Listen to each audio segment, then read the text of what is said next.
The Middle Ages in Europe brought many changes to the ideas of government, religion, and the ideals of the people. These changes include the development of a feudal system, the increased prominence of religion, the development of romantic poetry and the chivalric code, and more. However, one thing that didn't change were the cultural traditions that have existed throughout all of human history. Traditions like loyalty, power structures, love, war, devotion, a distrust of outsiders, and more. In fact, these cultural traditions still exist today and can help us make sense of our modern world and cultures.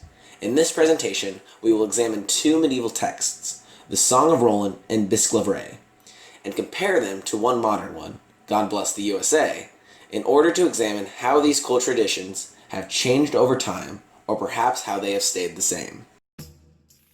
The Song of Roland begins during the reign of King Charlemagne, the ruler of France, who was at war with Spain for around 7 years. This battle was to rid the Muslims from Europe and spread Christianity. As the war persisted, there was only one Spanish city left. Things looked very grim for the ruler of Spain, Marseille. So he begged for peace, and in return he would give his treasure and convert to Christianity.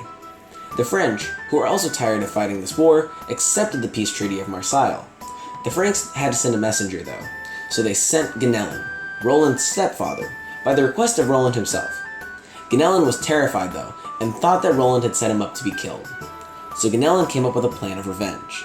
Once he reached the court of the Spanish king, he told them about a small rear guard that Roland held and told the Muslims that he could help them take back Spain.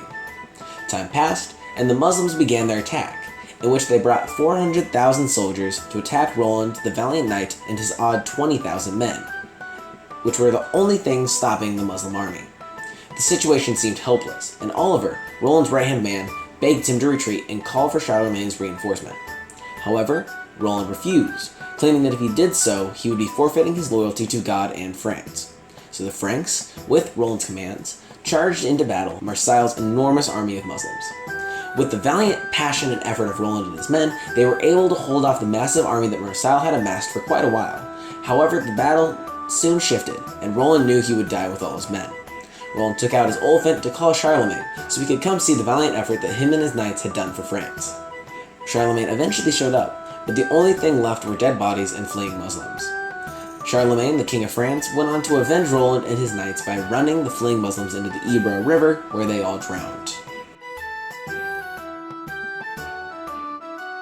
The Song of Roland was a song of heroic deeds who at the time was sung by jongleurs in a sort of cycle of poems. This song was created during the Middle Ages, around the 8th to 9th century, to express the importance of loyalty to the king and god of France. The way that this story was expressed during this time was through jongleurs, a kind of musician who would go around Europe and sing tales about valiant knights and their stories of battle and triumph. These musicians had large impacts on telling and inspiring ideas of chivalric and feudal values of the time. It was to promote the feudal system and vassalage at this time. Throughout the text, vassalage can be referenced. Charles loves us more as our keen swords win fame. And as the song proceeds, they reference that Roland and Oliver are knights of King Charlemagne. They are sent to protect his lands. This explains the feudal class system that was in power during the time. There is a king, Charlemagne, who ranks above everyone. Lords who control sets of lands, knights who will protect the king's lands, and peasants who work the lands. I believe that the song really tries to express the importance of loyalty that Roland has to the King Charlemagne, in which this system works only if all vassals are loyal to the king. If the peasants do not feel protected and fairly ruled, then they will revolt against the king, and then the feudal government will no longer work. A second theme that was promoted heavily in the Song of Roland was religion. Not only did this song promote loyalty to the king, but also to God. In the Song of Roland, this sums up their stance on religion and God. The better then will fight if it please God and his angelic host. I won't betray the glory of sweet France. This quote in the song shows how the feudal system wanted their people to be loyal to God, and if they were loyal to God and to their king, they would get salvation in the end. This major war between the Ottoman Empire and the French Empire wasn't just a battle of territory, but also one that would be a religious war, the Christians versus the Muslims. In this song, Roland from France is protecting France from the Muslims by attacking an overwhelming army. I believe that this discourse between two differing religions would help lead to the First Crusades, which were a major event that took place during the Middle Ages. The Song of Roland was, at first glance, just a song to immortalize the actions of a knight during the Middle Ages. However, it goes to support the different ideals during the time period of feudal government and pushing the subtle ideas of stopping the acceptance of other religions, such as Islam and Judaism in Europe. It did bring up the new style of art by poetry that was very popular during this era with jongleurs, pushing for the major key they believed in, loyalty.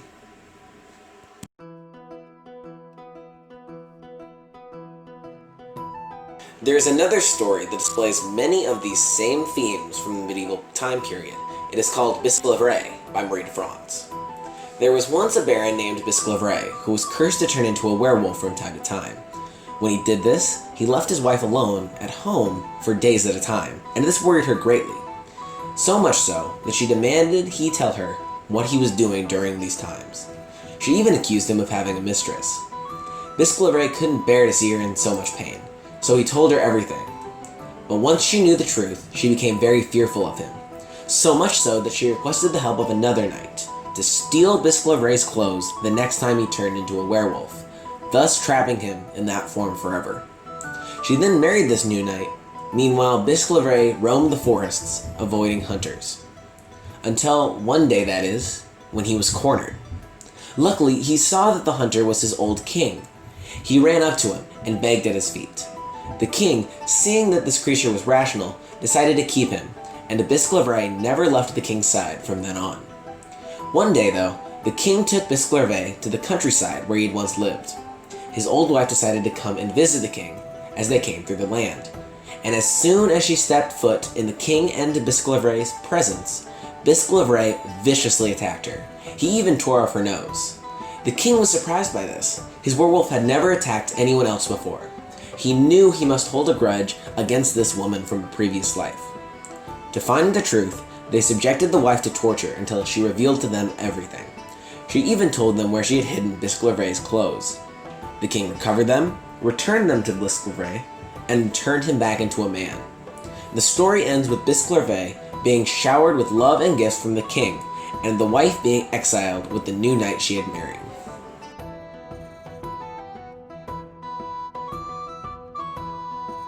The dominant theme of this story is devotion. It is Bisclaveret's devotion to his lord that is his redemption, and his wife's lack of devotion to him, which was her downfall.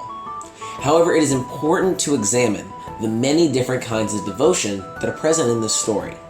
Firstly, and most prominently, Bisclaveret displays a romantic devotion to his wife that she fails to reciprocate. This focus on romantic relationships in the story is a reflection of medieval poetry's focus on romantic love. Medieval poetry is filled with longing and unattainable women that must be won over by the knight's strength and purity. However, Marie de France turns this common trope on its head. Instead of telling the story of a faithful knight triumphing, she tells the story of an unfaithful woman failing. This still furthers the message of remaining faithful to your partner, but from an opposite angle. This framing also furthers the medieval idea that women are objects that must be won over, defended, and kept in line. Secondly, the story deals with the devotion between a knight and his lord. In medieval society, the devotion of a knight to his lord was perhaps the most important part of the social structure. If knights did not devote themselves to their lord, the lord would have no power and feudal society would collapse.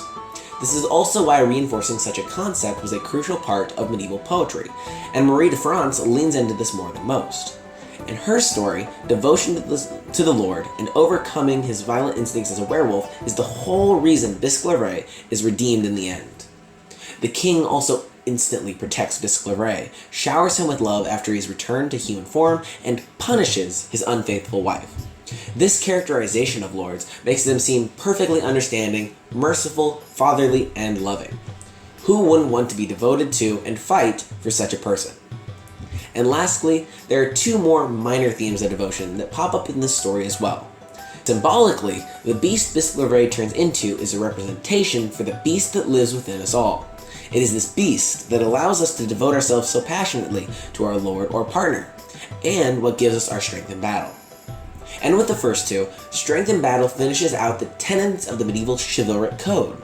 Marie de France is telling us that in order to live by this chivalric code, we must have a beast inside of us, but also be able to tame it.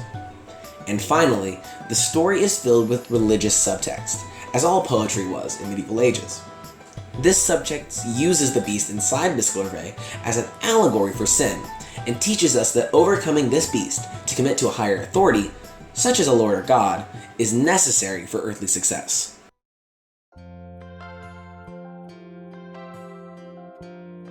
However, the Song of Roland and Bisclavaret not only tell us about the time period from which they are from, but reveal to us cultural traditions and thought patterns that have existed throughout all of human history, and even into modern times. The themes in these two stories are just as prominent today as they were when they were written, and to demonstrate this, we can connect them to a ubiquitous text from our current culture, God Bless the USA.